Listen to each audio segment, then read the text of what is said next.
আপনারা দেখছেন পানি ট্যাঙ্কি টাইমস।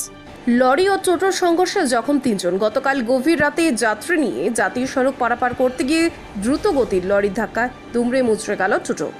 ফাঁসিদর বিধাননগরে কলকাতা ও শিলিগুড়িগামী 31 নম্বর জাতীয় সড়কের ঘটনা এটি। দুজন যাত্রী নিয়ে পারাপার করবার সময় লরির ধাক্কায় এই ঘটনাটি ঘটে।